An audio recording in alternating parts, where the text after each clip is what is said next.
É isso mesmo, eu desisti de um imóvel e eu não me arrependo. Vou te contar o porquê.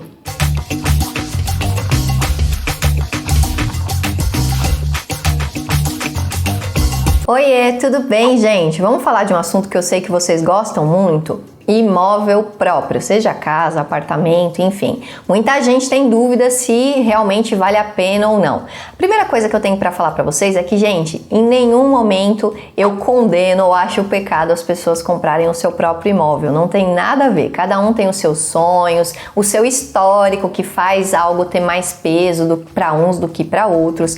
Mas o que me incomoda um pouco é essa pressão social que uma pessoa só tem sucesso na vida se tiver o próprio imóvel e que ela tem que fazer isso o mais rápido possível, né? Então você vê aí casais jovens que ainda nem aproveitaram muito a vida, ou até mesmo nem precisa ser casal, mas você ali nos seus 20 e poucos anos fazendo uma dívida através do financiamento que vai te congelar para um monte de coisas. Essa pressão é que eu não curto muito.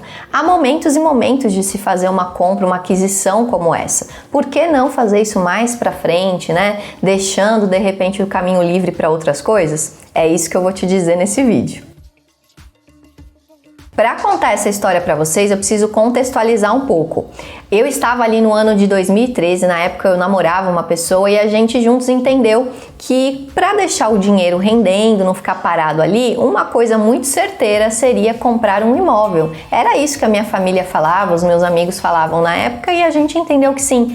Para quem sabe da minha história, os meus investimentos começaram a partir de 2015, então naquela época eu ainda não tinha muita noção do poder dos juros compostos. Então fomos ali. Chegamos lá, né, naquele showroom, a gente entrou lá naquele apartamento todo decorado. Gente, naquele dia eu nunca fui tão bem tratada na minha vida, por que será, né? Porque a gente entra naquela coisa toda decorada, linda, maravilhosa, você já acha que aquele ali é o seu apartamento, né? Que você vai entrar naquele, né? Não é essa a sensação que dá? Pois é, foi a sensação que eu tive. Dei milhares de cheques naquele dia, né? Porque é um monte de coisa que você tem que fazer ali e tal, porque eu achava que aquilo ali era a melhor opção. E aí, final de 2013, foi essa situação, o imóvel ia sair em 2016, bem assertivamente aí em agosto de 2016, a gente precisava ter o dinheiro das chaves e um monte de coisas, e a gente entendia ali que tinha um tempo legal para a gente conseguir o dinheiro que toda essa fase de entrega do imóvel ia exigir. Só que, gente, vamos lembrar mais ou menos como estava aquela época no Brasil? A gente estava vivendo uma crise ferrada. Em 2015, gente, o negócio estava feio. Foi um pouco antes aí do impeachment que a gente teve da presidente Dilma naquela época. O Brasil estava passando por um momento muito difícil, o desemprego estava muito alto. Eu trabalhava numa empresa onde eu vi vários cortes acontecendo e às vezes cortes em grupo, gente, pessoas sendo mandadas embora ao mesmo tempo. Eu sobrevivi e não perdi o meu emprego naquela época, mas hoje eu sei disso. Naquela época eu não sabia. Se ficava, né, sempre naquela sensação, será que dessa vez vai ser eu, né, e tal. E aí aconteceu uma coisa que foi a cereja do bolo.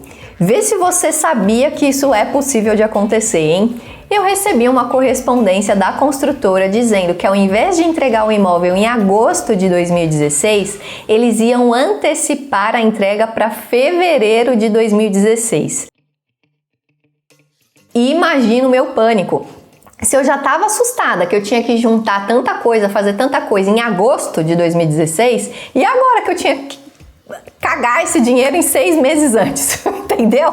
Gente, de verdade, isso tirou meu sono. Eu comecei a ficar preocupada, extremamente ansiosa, porque eu estava saindo de um aluguel que era mais ou menos uns R$800 e indo para um endividamento aí de R$2.000, R$3.000, porque não é só o financiamento, né, gente? É tudo isso que tem que pagar, é a reforma que tem que fazer para entrar, mesmo que seja um imóvel novo, ainda mais quando o imóvel é seu. Quando você está de aluguel, sei lá, caiu alguma coisa, você cola um chiclete ali e vai que vai, né? Mas quando é a tua casa, até...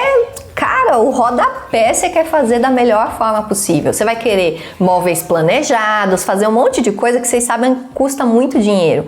E aí eu comecei a imaginar que no momento de desemprego eu estava entrando num endividamento. E aí, gente, em paralelo a tudo isso, eu estava estudando. Lembra que eu falei para vocês que eu comecei a entender essa coisa de investimentos?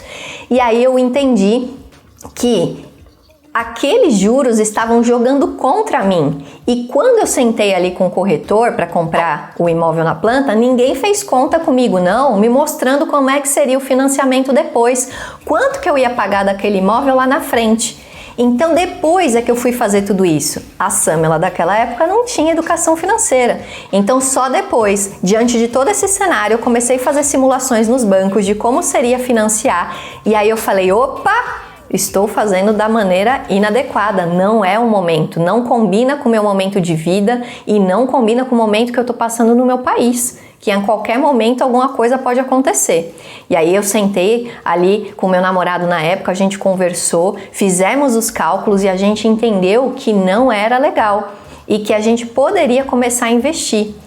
Gente, isso foi um divisor de águas na nossa vida. A gente tentou negociar com a construtora na época, mas ela não quis saber muito não. Falou que ia devolver 20% do valor, mesmo ela ficando com o imóvel e podendo revender para outra pessoa com lucro, ela ia nos devolver 20% daquilo que a gente pagou. Corretagem para os corretores, esquece, isso eles não devolvem. Então a gente viu que a gente ia sair muito no prejuízo. Só que, como a gente já estava com essa cabeça de começar a investir e tal, a gente não estava com pressa de receber esse valor. E aí, sabe o que a gente fez? Ah, construtora, você quer me devolver só 20%, sendo que você vai ficar com o imóvel e vai revender ele com lucro para outra pessoa? Então, peraí, não é bem assim não. Tem sim cláusula de distrato no contrato. Fomos com uma advogada, entramos sim com um processo e deixamos lá. Não, 20% é muito pouco. Isso foi o lado bom de não precisar do dinheiro na emergência, né? Esse processo, gente, ficou rolando quase uns 3 anos. Então leva um tempo, tá? Mas valeu super a pena, porque a gente conseguiu quase 80% do valor corrigido versus a inflação. Olha aí, né? Era pra gente ter aceitado 20%, mas rolou 80%. Então essa foi a história, só que teve um adendo, o emocional. A minha família ficou muito assustada nessa época com a questão de eu estar abandonando um imóvel, porque para as nossas mães, para os nossos pais, para os nossos avós, o imóvel é uma coisa muito importante. E naquela época minha mãe fez até um jantar. Fui lá, né, jantar numa boa, jantar tudo bem. No final, aquela coisa meio parecendo um teatrinho, todo mundo querendo conversar com a gente sobre o imóvel, meio que para tentar entender e convencer. Só que como eu já tinha feito cálculos e os números não mentem, eu realmente entendi e eu falei, não, gente, eu realmente estou segura da nossa decisão, eu vou continuar e eu vou conseguir o dinheiro do imóvel à vista e vou pagar com desconto lá na frente. Eu não preciso, eu gosto da mobilidade do aluguel. Eu gosto de repente trocar de emprego e eu poder levar minha casa para mais perto desse emprego. A vida muda tanto, eu não tinha necessidade de ter um imóvel próprio naquele momento. Então foi um pouco difícil enfrentar minha família na época, mas eu realmente decidi, estava muito certa do que eu estava fazendo. E foi assim. Gente, no final de 2018 para o começo de 2019, eu acumulei o valor daquele imóvel. Investindo, poupando cada vez mais, mantendo o meu custo de vida baixo, eu pude chamar minha mãe e falar, ó mãe, fica tranquila, eu não tenho imóvel hoje porque eu não quero, mas tá aqui, assim que eu quiser o dinheirinho já tá aqui prontinho para receber esse imóvel, porque lá na frente, gente, quando eu souber o tamanho direito da minha família, qual é a cidade de fato onde eu quero morar, envelhecer, né? Aí eu compro um imóvel à vista, quem sabe realmente do jeitinho que eu quero, nas condições que eu quero, porque eu também não me imagino, né, gente, com 80 anos de idade vivendo de aluguel, com o proprietário podendo me pedir o imóvel a qualquer momento, né? Então eu acho que são fases e fases. Nessa fase aqui combinou essa estratégia, talvez lá na frente não combine mais. Então, se você está se sentindo pressionado, se você vê que não é o momento de você entrar nesse tipo de endividamento, cuidado com a pressão social e às vezes ela vai vir das pessoas que você mais ama.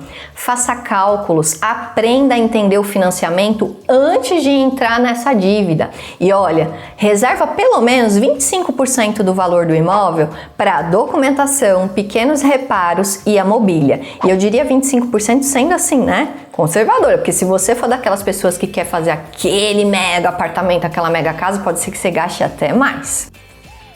Bom, se você achava que era impossível juntar primeiro e investir para comprar o seu imóvel depois, eu sou um caso verdadeiro de que isso é possível sim. E, às vezes, gente, vamos dar sim um passinho para trás para dar 2, 3 para frente. Foi exatamente isso que eu fiz na época.